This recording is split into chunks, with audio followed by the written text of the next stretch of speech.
saudara, hari ini adalah hari yang spesial. Jadi kita akan, sebelum kita masuk ke dalam firman Tuhan, saya mau saudara nonton satu video presentation saudara ya.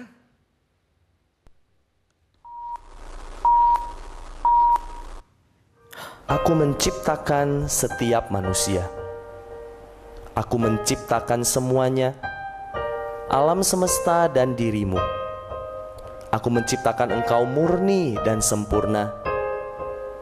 Setiap hari aku memberimu kehidupan karena aku sungguh mencintaimu. Namun sesuatu terjadi. Engkau mengkhianati aku, tidak mempercayai aku, dan engkau berdosa. Engkau menjauhkan dirimu dari aku, sehingga meskipun engkau tetap hidup, perlahan engkau mati. Engkau berusaha mengisi kekosongan hatimu dengan berbagai hal, tetapi semua itu tidak pernah memuaskanmu, bahkan membunuhmu lebih cepat. Aku tidak mau engkau mati. Aku menciptakanmu bukan untuk dihancurkan, tetapi untuk mengenal aku. Karena itu, aku mengambil rupa manusia, menjadi ciptaan yang rapuh, tetapi aku tidak berdosa. Aku datang untuk menyelamatkanmu. Kamu sangat berdosa, dan ada harga yang harus dibayar untuknya.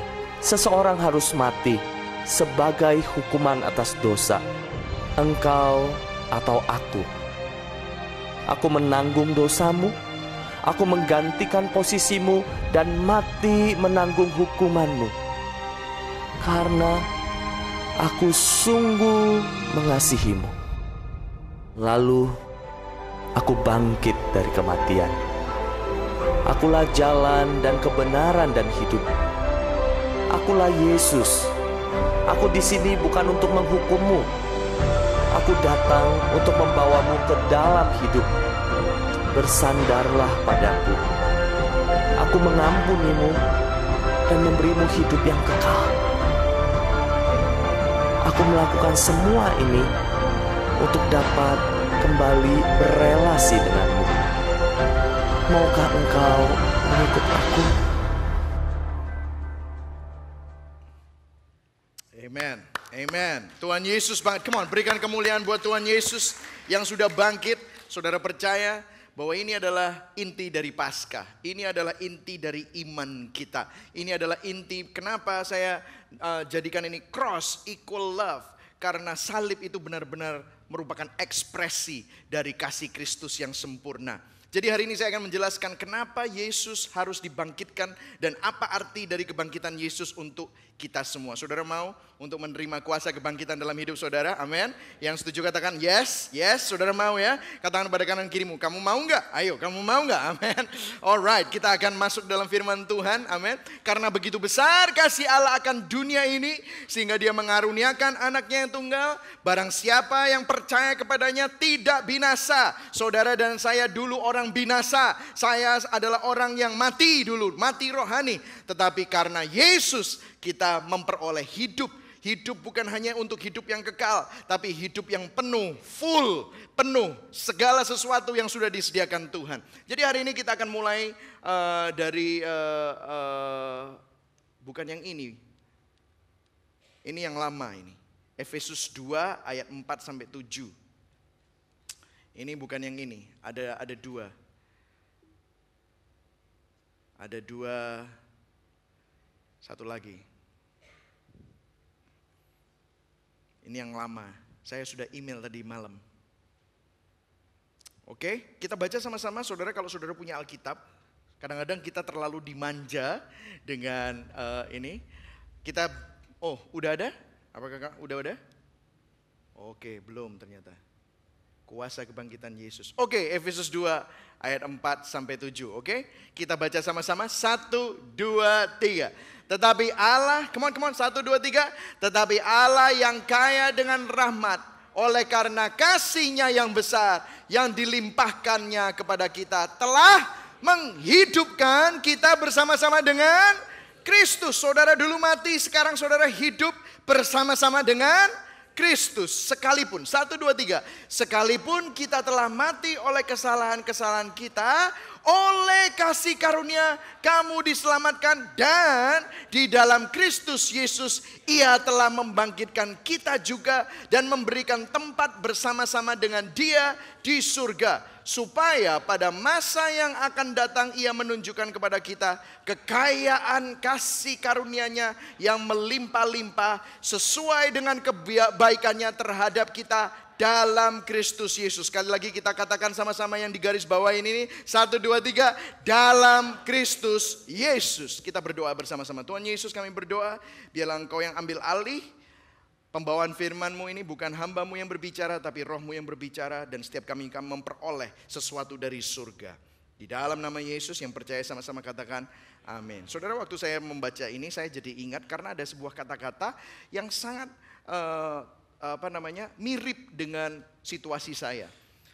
Saya masih ingat waktu saya pertama kali bekerja di sebuah company yang supply Starbucks, saudara. Saya di sana hampir 10 tahun, saudara.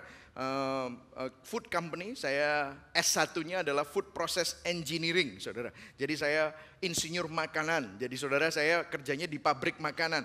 Dan saya masih ingat waktu saya pertama kali di hire, mereka menanyakan kepada saya asuransi jiwa, life insurance. Bagi saudara yang kerja asuransi, saudara akan tahu kata-kata ini. Waktu saya tanda tangan, saya isi data saya, dan di akhir dari formulir ditanyakan siapakah yang menjadi beneficiary Anda. Beneficiary adalah ahli waris Anda atau yang menerima uang dari asuransi ini kalau Anda mati karena asuransi jiwa. Jadi beneficiary-nya siapa? Dan saya masih ingat waktu itu saya tulis Novi Krisdion, begitu ya. Dimintain KTP-nya, dimintain kartu ini siapa? Istrinya, dimintain kartu kawinnya dan segala macam yang lain-lain. Jadi saya serahkan semua. Saya masih ingat waktu saya punya anak, karena asuransi kesehatan saya diganti, bukan lagi cuman suami istri tapi ada anak. Sekarang ditanyain lagi, apakah kamu mau untuk menambah beneficiary kamu? Beneficiary yaitu ahli warismu atau orang yang bakal mendapat uang dari asuransi jiwa ini. Kalau sampai ada apa-apa di dalam pabrik, kamu meninggal, ada orang-orang yang akan mendapatkan semua keuntungan dari asuransi ini.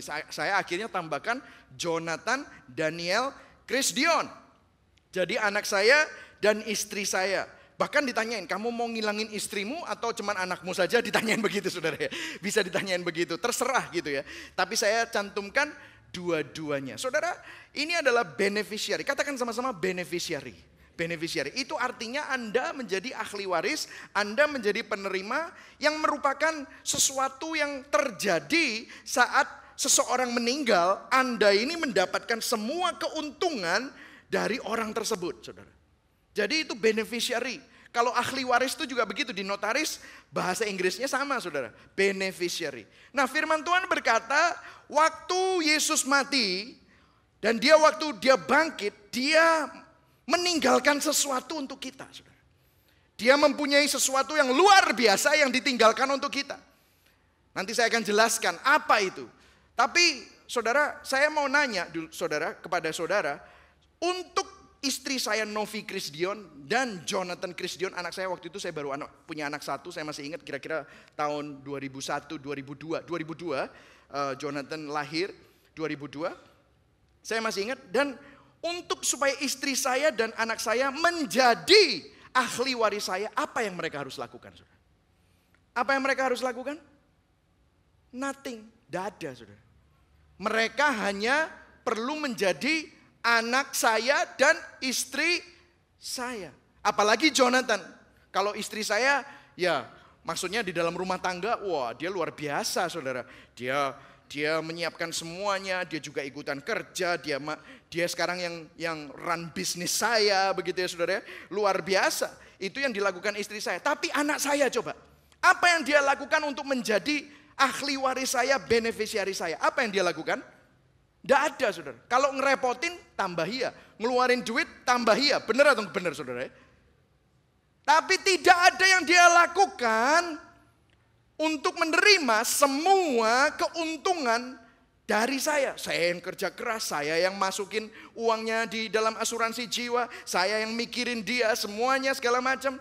Sampai satu hari saya pernah nanya, Tuhan pernah ngomong sama saya, kamu tahu nggak Mike, kamu ini jadi anakku, kamu ngelakuin apa? Saya sampai saya berpikir bahwa saya pelayanan makanya saya bisa jadi anak. Saya melakukan semuanya saya bisa jadi anak. Sampai kadang-kadang mama saya, kamu kok bisa mikir kayak gitu? Ya enggak tahu mam, aku ini tapi ya somehow kayak gitu loh. Enggak tahu kenapa. Dan saya counsel ratusan orang di dalam gereja, di dalam persekutuan doa ketemu sama saya selalu merasa enggak layak. Saya merasa selalu, karena apa? Kita berpikir bahwa kita harus melakukan sesuatu untuk menjadi orang yang menerima perkenanan Allah dan menerima berkat Tuhan. Tapi hari ini saya mau nanya kepada saudara seperti Lazarus. Tuhan itu sampai ngomong sama saya, Lazarus, kamu ingat Lazarus Mike? Ingat Lazarus kenapa? Apa yang dilakukan Lazarus untuk dapat menerima kuasa kebangkitanku? Saya sampai bengong. Apa yang dilakukan Lazarus? Nothing. Tidak ada. Lazarus dikatakan dia adalah orang yang dikasihi Tuhan. Bukan karena siapa-siapa. Tapi karena Yesus memang mengasihi Lazarus. Yang setuju katakan amin. Anda tidak perlu melakukan sesuatu untuk menerima sesuatu. Saudara lihat, Lazarus itu jantungnya berdetak aja enggak bisa loh.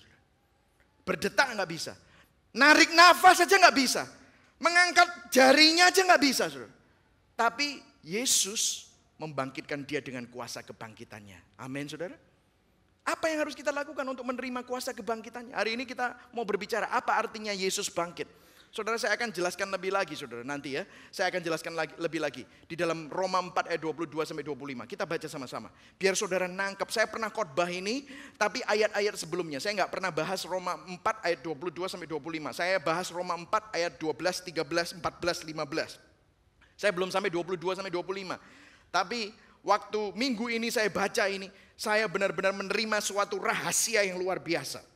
Kalau saudara mau menerima kuasa kebangkitannya, saudara tahu apa arti kuasa dari kebangkitan Yesus Kristus itu.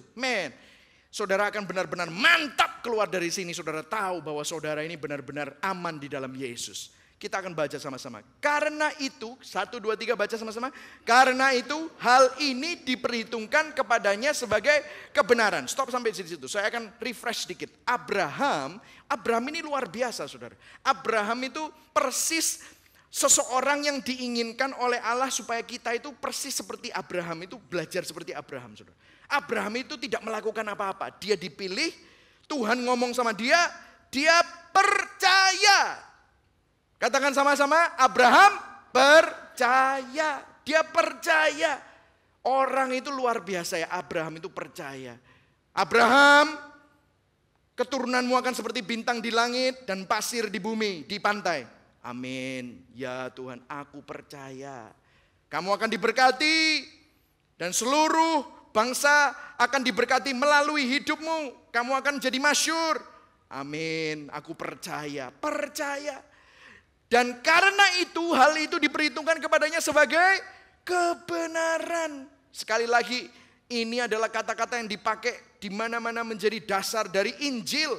Sampai Ibrani pun mengatakan hal itu. Kata-kata ini yaitu hal ini diperhitungkan kepadanya. Kita baca, tidak ditulis. 1, 2, 3. Tidak ditulis untuk Abraham saja. Tetapi ditulis juga untuk kita. Saudara dan saya. Katakan sama-sama, ditulis untuk saya. Ayo yang mantap, ditulis untuk saya. Yes, katakan pada kanan kiri, ditulis untuk kamu ini. Amin. Ini ditulis untuk kita, sebab kepada kita pun Allah memperhitungkannya karena kita percaya kepada Dia. Siapa? Yang telah membangkitkan Yesus, Tuhan kita, dari antara orang mati. Nah ini saudara, yang hitam ini adalah ayat emas dari khotbah saya hari ini. Ini yang menjadi rahasia. Kita baca sama-sama. 1, 2, 3. Yaitu Yesus yang telah diserahkan karena pelanggaran kita dan dibangkitkan karena pembenaran kita. Saudara, janji ini untuk kita semua. Inilah arti Paskah. Ada 2 hal di sini, saudara. Ada 2 hal. Ada 2 hal di sini dijelaskan firman Tuhan mengenai Paskah. Yang pertama, Yesus diserahkan karena pelanggaran kita.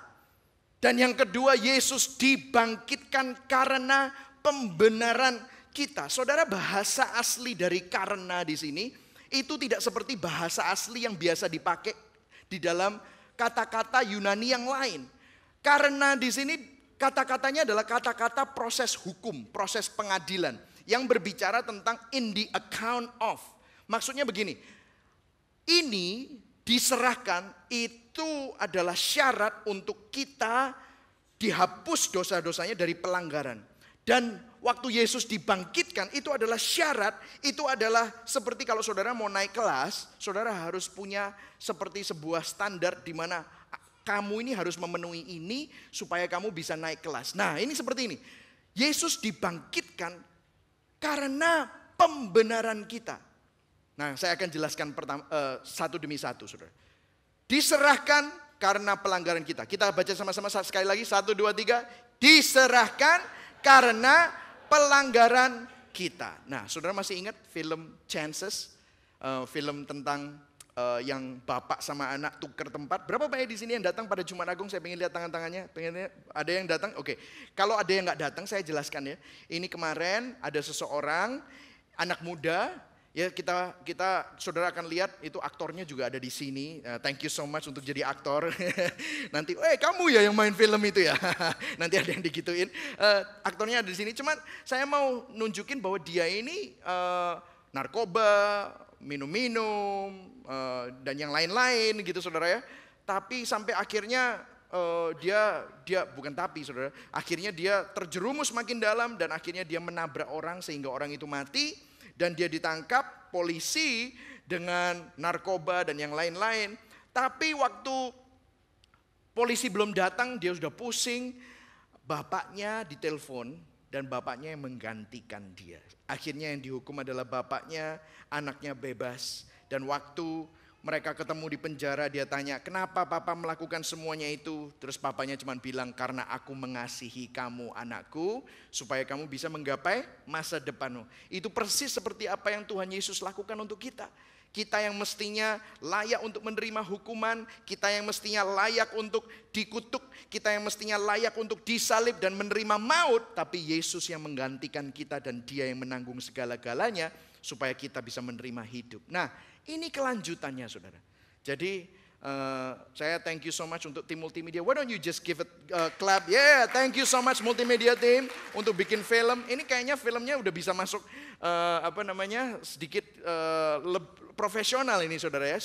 Jadi bisa ditayangkan Chances. Saudara bisa enjoy film ini saudara.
Gak apa-apa, karena Papa saya semangat.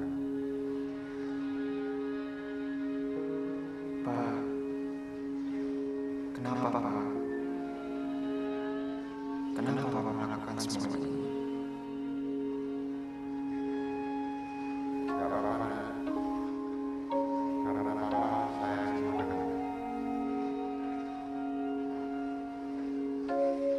Pak, kenapa Pak?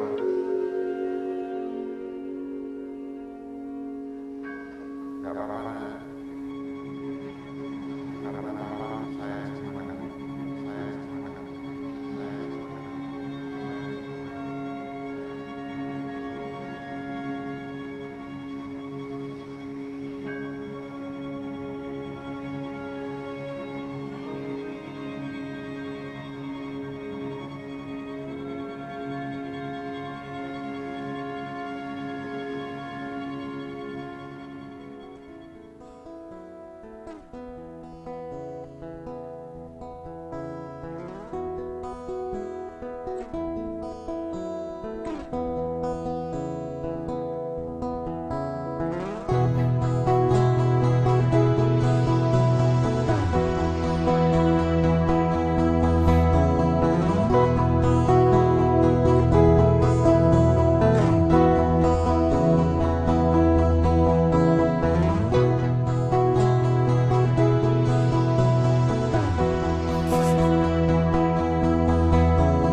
Inilah kasih itu, bukan kita yang telah mengasihi Allah, tetapi Allah yang telah mengasihi kita, yang telah mengutus anaknya. Tepuk tangan dulu dong buat filmnya ya.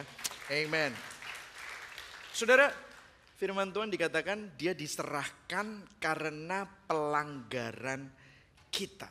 Saudara, ada sebuah kisah di Lukas 7 tentang seorang perempuan berdosa. Saudara baca sendiri nanti di rumah, tapi saya ceritakan aja. Tapi perempuan ini gak diceritakan dosanya apa, tapi setelah saya selidiki ternyata dia adalah seorang pelacur, saudara. Dia masuk ke rumah Simon orang Farisi di mana Yesus sedang duduk dan makan bersama-sama dengan murid-muridnya dan orang-orang Farisi. Dan perempuan itu tersungkur di bawah kaki Yesus. Dia menangis, dengan air matanya dia membasuh kaki Yesus dan dia mengelapin kaki Yesus dengan rambutnya. Dan sudah itu dia menuangkan minyak wangi supaya kaki Yesus itu wangi. Dan orang yang punya rumah namanya Simon, dia bilang, kalau orang ini nabi kan mestinya dia tahu. Orang ini orang berdosa, pelacur. Kok layak digituin? Gimana sih? Terus habis itu Yesus tahu hati seorang manusia. Jadi dia ngomong sama Simon, Simon, aku mau memberikan kamu perumpamaan. Dia bilang ada dua orang yang punya hutang. Yang satu hutangnya 500 dinar. Dan yang satu hutangnya 50 dinar. Dua-duanya gak bisa bayar. Gak punya uang untuk bayar. Dua-duanya gak mampu untuk membayar kembali hutang-hutangnya. Tapi karena si pelepas hutang, pelepas uang. Itu firman Tuhan dikatakan yang punya hutangnya ini dua-duanya sama dia diampuni. Dihapus hutangnya. Kemudian Yesus tanya gini sama orang Farisi. Namanya Simon, dia tanya, manakah yang paling merasa berterima kasih dan bisa mengasihi orang yang menghapus hutangnya itu siapa? Langsung Simon bilang, ya jelas orang yang utangnya 500 dinar. Terus Yesus berkata seperti ini, Sambil berpaling kepada perempuan ini, itu ia berkata kepada Simon, engkau lihat perempuan ini? Aku masuk ke rumahmu namun engkau tidak memberikanku air untuk membasuh kakiku. Tetapi dia membasahi kakiku dengan air mata dan menyekanya dengan rambutnya. Sesuatu yang sangat hina karena rambut itu untuk wanita adalah sebuah mahkota. Engkau tidak mencium aku, tetapi sejak aku masuk ia tidak henti-hentinya mencium kakiku. Engkau tidak meminyaki kepalaku dengan minyak, tetapi dia meminyaki kakiku dengan minyak wangi. Dan Yesus memberikan sebuah, bukan teori saudara, tapi sebuah kebenaran. Sebuah apa saudara? Kebenaran. Sebuah apa saudara? Kebenaran. Dia berkata seperti ini. Sebab itu aku berkata, kita baca sama-sama yang merah, 1, 2, 3. Kepadamu dosanya yang banyak itu telah diampuni sebab ia telah banyak berbuat kasih. Tetapi orang yang sedikit diampuni, sedikit juga ia berbuat kasih. Maksudnya ini bahasa Indonesia kurang tepat saudara.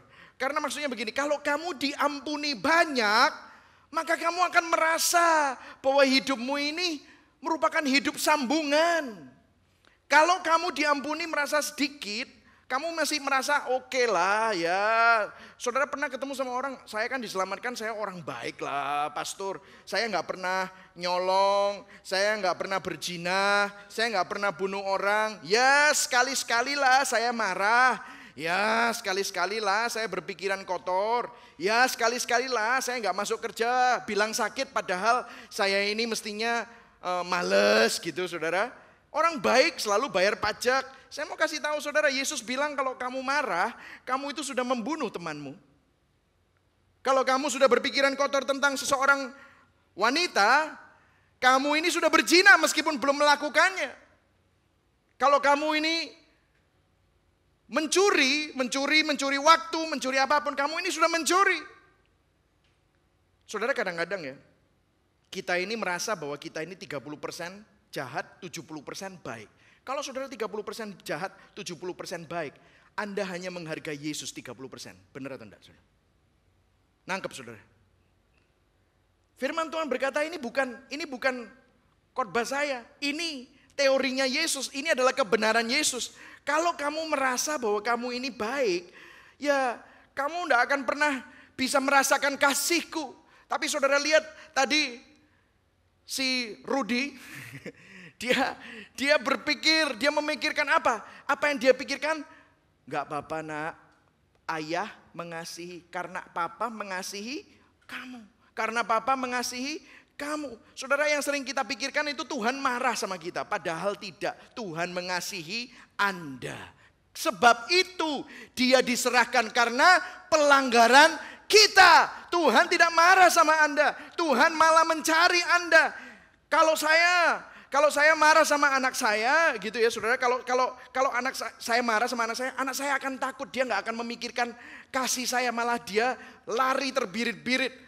Saudara, saya mau berkhotbah kebenaran saat ini. Yang Tuhan pikirkan tentang saudara bukan marah, karena kemarahannya itu sudah ditumpahkan kepada Yesus. Saudara masih ingat? Saya pernah memberikan sebuah ilustrasi. Kalau ini saudara dan ini Yesus, kita ini mati, mestinya mati. Tetapi waktu saudara percaya kepada Yesus, saudara dibungkus di dalam Yesus. Kalau kita pergi, misalnya saya pergi ke Kenjeran dengan Alkitab ini, maka ini kertas ini bersama dengan saya di dalam Alkitab ini. Sama juga dengan saudara. Apa yang terjadi waktu Yesus di atas kayu salib? Saudara yang semestinya di atas kayu salib, saudara dihukum, saudara dipukul, saudara dipaku, saudara mestinya masuk di dalam kesengsaraan Yesus, tetapi Yesus yang menjalani kesengsaraan saudara. Waktu saudara mati di atas kayu salib, mestinya saudara yang mati di atas kayu salib, tetapi Yesus yang mati dalam saudara. Akhirnya dia dikubur. Waktu Yesus masuk di alam maut, mestinya kita yang masuk di dalam alam maut, tetapi Yesus yang menjalani semuanya di dalam alam maut. Waktu kita bangkit, artinya saudara juga bangkit bersama dengan Yesus. Amin saudara. Kita bersama dengan Yesus. Dan apa yang terjadi? Saudara, tadi yang Yesus katakan itu tadi begini saudara. Yang kamu renungkan, yang kamu tahu itu semestinya bahwa aku mengasihi kamu. Kalau kamu dikasihi dengan banyak, kamu diampuni dengan banyak, maka kamu akan sadar bahwa hidupmu ini berharga di mata Tuhan. Yang setuju katakan amin. Anda sudah diampuni. Katakan sama-sama, saya sudah diampuni. Anda sudah diampuni. Saudara, saya mau kasih tahu. Metode, bukan metode.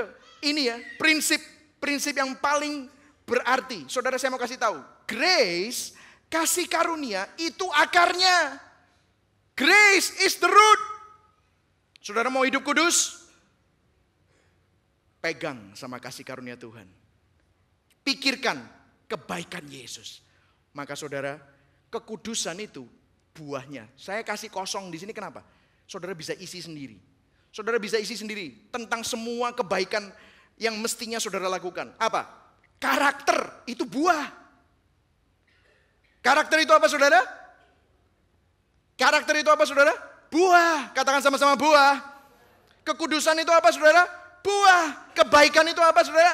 Buah. Amin saudara. Akarnya apa saudara? Kasih karunia. Grace. Kasih karunia itu akarnya. Itu yang menjadi fondasi kita. Injil itu yang menjadi fondasi kita. Bukan sebaliknya saudara.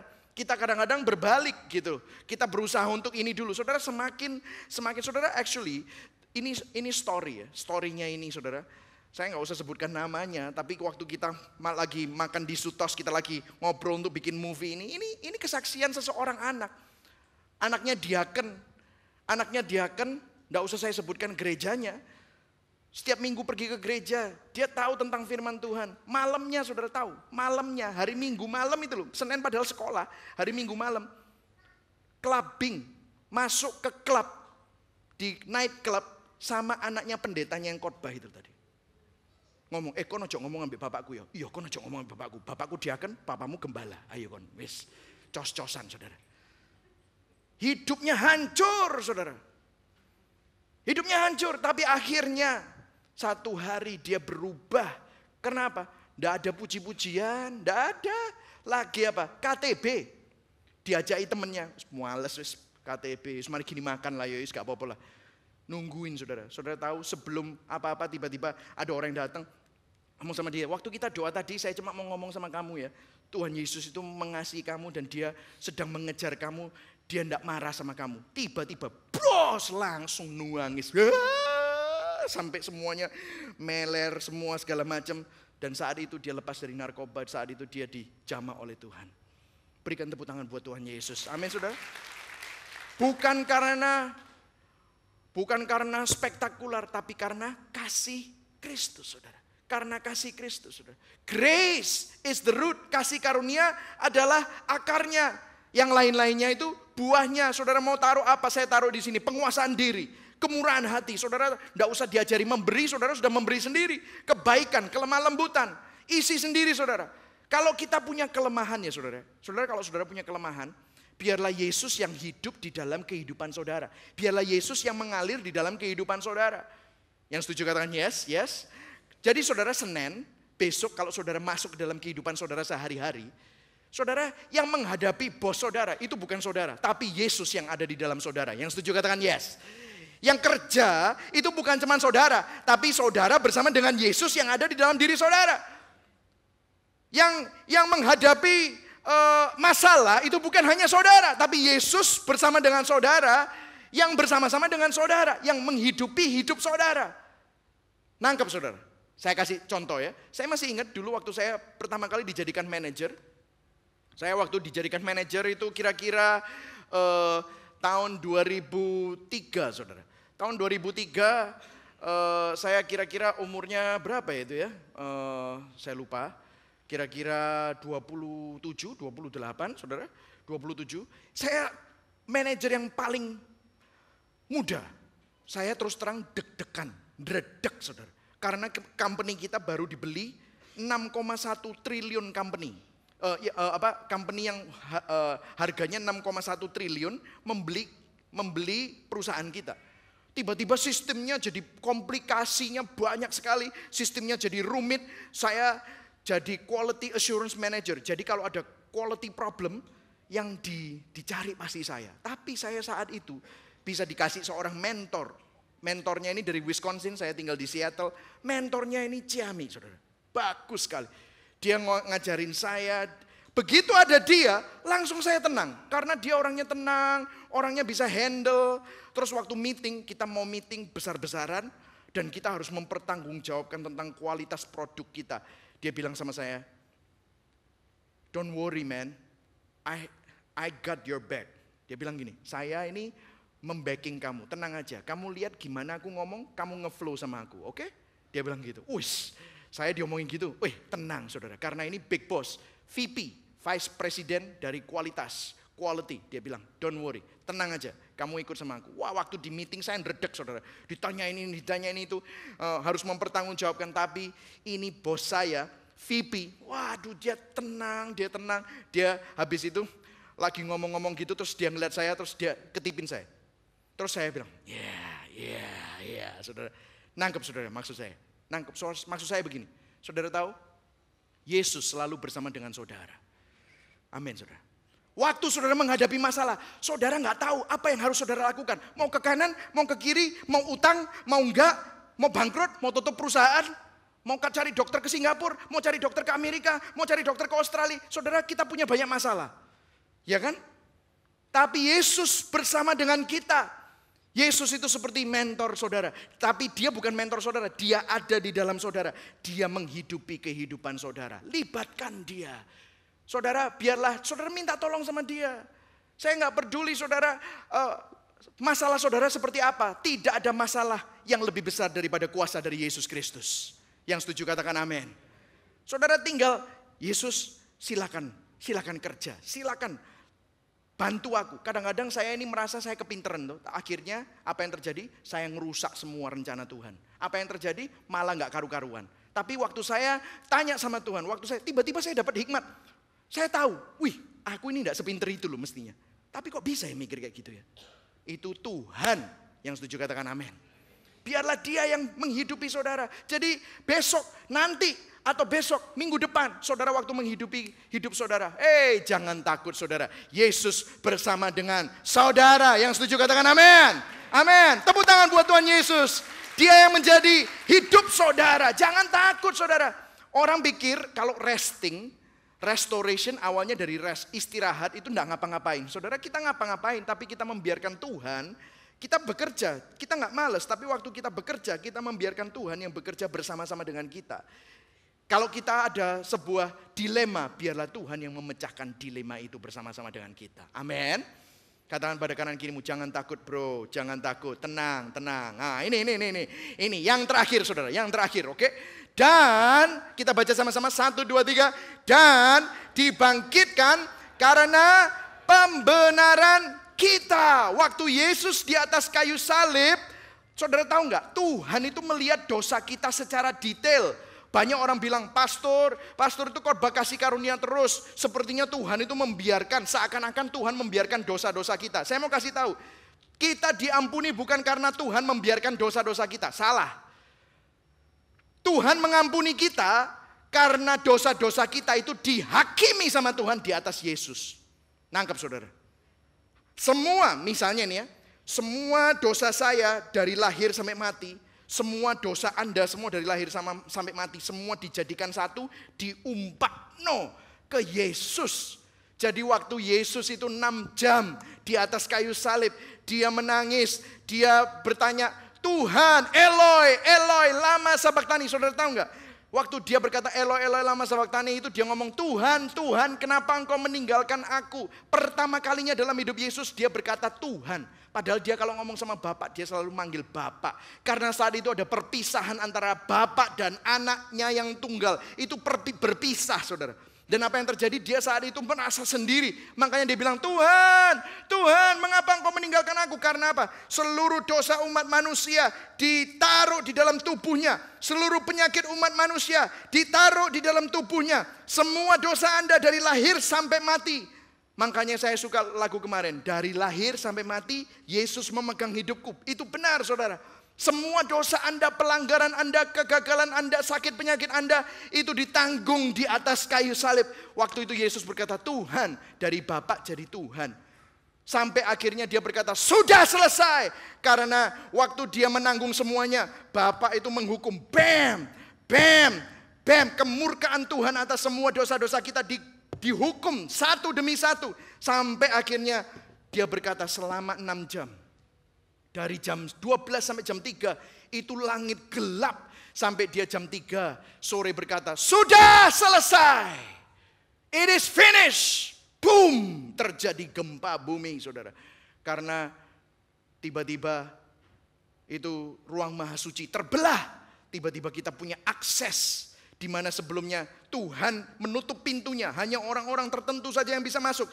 Tapi saat ini dia membuka pintunya. Karena semua dosa umat manusia sudah ditanggung. Dan saat itu saudara, 3 hari kemudian dia bangkit. Nah saudara, ini adalah sesuatu yang sangat luar biasa. Saudara, dari kata-kata ini, dibangkitkan karena pembenaran kita. Saudara tahu nggak? Ini artinya ini saudara. Kalau ada satu saja dosa saudara dan saya yang belum ditanggung, Yesus tidak akan dibangkitkan. Saya ulangi. Kalau ada dosa satu saja dari dosa saudara yang belum ditanggung, Yesus itu tidak bisa dibangkitkan. Kenapa dia dibangkitkan?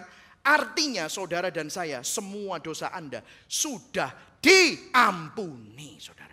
Katakan sama-sama, saya sudah diampuni. Itu adalah bukti. Buktinya apa? Kalau Anda sudah diampuni. Buktinya apa? Yesus bangkit. Katakan sama-sama, Yesus bangkit. Buktinya apa? Saudara dosanya diampuni. Karena apa? Yesus bangkit. Ini dibangkitkan. Yesus dibangkitkan karena apa? Kita dibenarkan. Yang setuju katakan amin. Yang setuju bisa tepuk tangan buat Tuhan Yesus. Saudara dan saya dibenarkan. Makanya dia dibangkitkan. Saudara, banyak orang yang mengajar Yesus dibangkitkan karena dia anak Allah. Salah saudara. Dari dulu dia memang sudah anak Allah. Tetap anak Allah. Waktu mati dia juga mati sebagai anak Allah. Yang diperlakukan seperti orang berdosa. Dikambing hitamkan. Sekarang dia tetap anak Allah. Kenapa dia mati dan kenapa dia bangkit? Kalau dia tidak bangkit. Kalau saudara tidak dibenarkan, maka dia tidak boleh dibangkitkan. Tapi dia sudah bangkit. Firman Tuhan berkata di 1 Korintus 15 ayat 17. Saya minta musisi bisa masuk.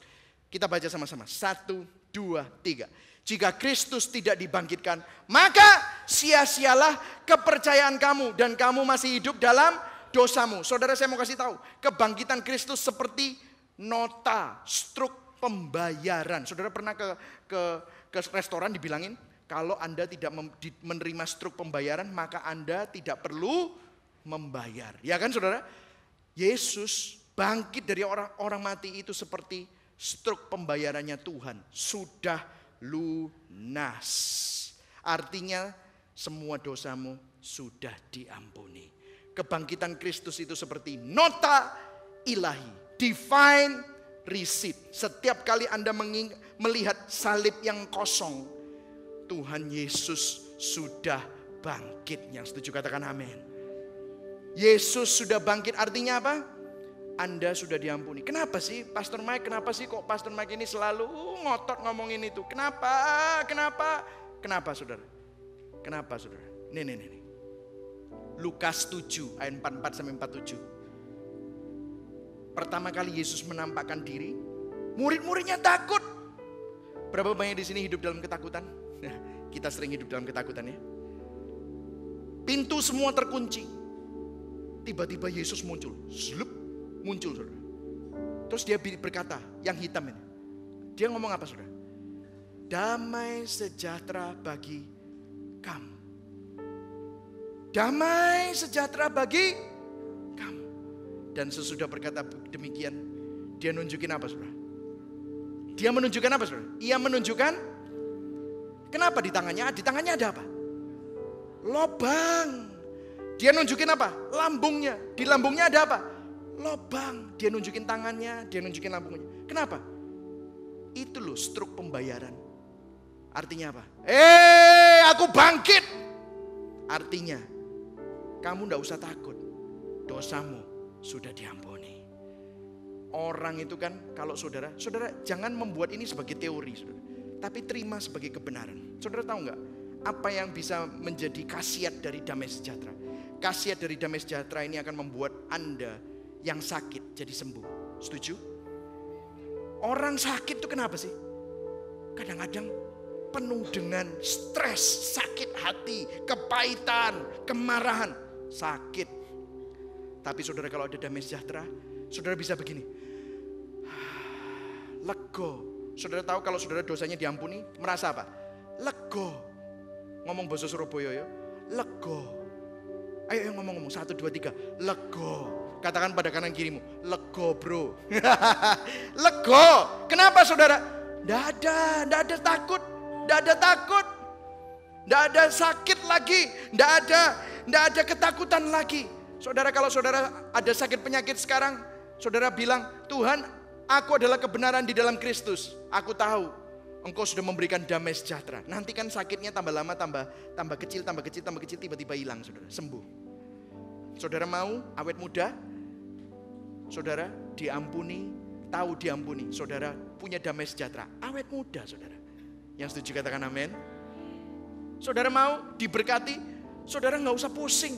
Saudara waktu nggak pusing, you have nothing to lose. Tiba-tiba saudara bisnis dengan confidence. Meskipun dolar naik turun, saya nggak peduli dolar naik turun. Tapi saya punya damai di dalam Kristus. Saya nggak peduli, saya tahu saya pasti diberkati. Ini beda saudara, amin. Beda banget. Makanya saudara, ini ayat yang terakhir saudara. Habis ini ada lagi? Oh ya, ayat yang terakhir saudara. Lihat, Roma 5 ayat 1. Tadi saya tunjukkan Roma berapa? Roma 4. Nah ini Roma 4 ayat 22 sampai 25. Ini ngomongin Yesus yang telah diserahkan karena pelanggaran kita dan dibangkitkan karena pembenaran kita. Ini ayat terakhir dari pasal 4. Ayat pertama dari pasal 5. Lihat ini saudara. Kita baca sama-sama. 1, 2, 3. Sebab itu kita yang dibenarkan karena iman, kita hidup dalam damai sejahtera dengan Allah oleh karena Tuhan Yesus Kristus. Saudara, dunia tidak damai. Mungkin di sana banyak sekali kekacauan, tapi kita punya damai sejahtera dengan Allah. Saya nggak peduli ekonomi kayak apa, tapi saya punya damai sejahtera dengan Allah. Saya nggak peduli saudara mungkin sakit apa, tapi saya akan disembuhkan karena saya punya damai sejahtera ya di dalam Allah. Amin, saudara. Saudara punya damai sejahtera. Saudara punya luar biasa. Saudara, saya mau kasih tahu ya, saudara. Saya mau kasih tahu sebelum kita tutup ini. Dulu masih ingat gak? Di luar Kristus. Kita ini orang berdosa di luar Kristus. Kita orang berdosa. Mau amal, saya kan selalu ngomong gini. Mau amal, mau zakat, kadang-kadang baik. Itu tidak mengubah identitasmu sebagai orang berdosa. Ya gak? Karena kita orang berdosa dari keturunan Adam. Tapi sekarang kebalikannya. Haleluya! Anda yang ada di dalam Kristus, Anda adalah orang benar. Katakan sama-sama, saya orang benar. Kalau dulu orang berdosa berbuat baik sedikit here and there, kita berbuat baik di sini, ngasih gereja, ngasih apalah, ngasih semua orang, panti-panti, yayasan semua, tetap aja Anda orang berdosa. Tapi sekarang bukan karena perbuatanmu, Anda orang benar. Katakan sama-sama sekali lagi, saya orang benar. Kita kebalikannya. Nah, saya mau kasih tahu, ini bukan berarti saudara bisa berdosa seenaknya. Tapi kalau saudara berdosa, apakah itu mengganti statusmu? Dulu dulu saya orang berdosa. Kalau saya berbuat baik tidak mengganti status saya sebagai orang berdosa. Tapi sekarang di dalam Kristus saya orang. Saudara pernah jatuh dalam dosa? Pernah. Tadi mungkin dalam perjalanan ke sini jatuh dalam dosa. Tapi saya mau kasih tahu, itu tidak mengganti dan mengganggu gugat statusmu di dalam Kristus. Anda tetap orang benar dan kita hidup dalam damai sejahtera dengan Allah oleh karena Yesus Kristus. Itulah arti Paskah. Itulah arti Yesus bangkit. Waktu Yesus bangkit itu seperti struk pembayaran. Waktu Anda melihat salib kosong, kubur kosong, dosamu sudah diampuni. Makanya saudara punya damai sejahtera. Jangan biarkan iblis. Saudara tahu caranya iblis untuk mencuri damai sejahtera? Dia ingin mendakwa saudara lagi. Dia ingin membuat Anda merasa terdakwa. Hari ini Anda sudah bebas. Katakan sama-sama, saya sudah bebas.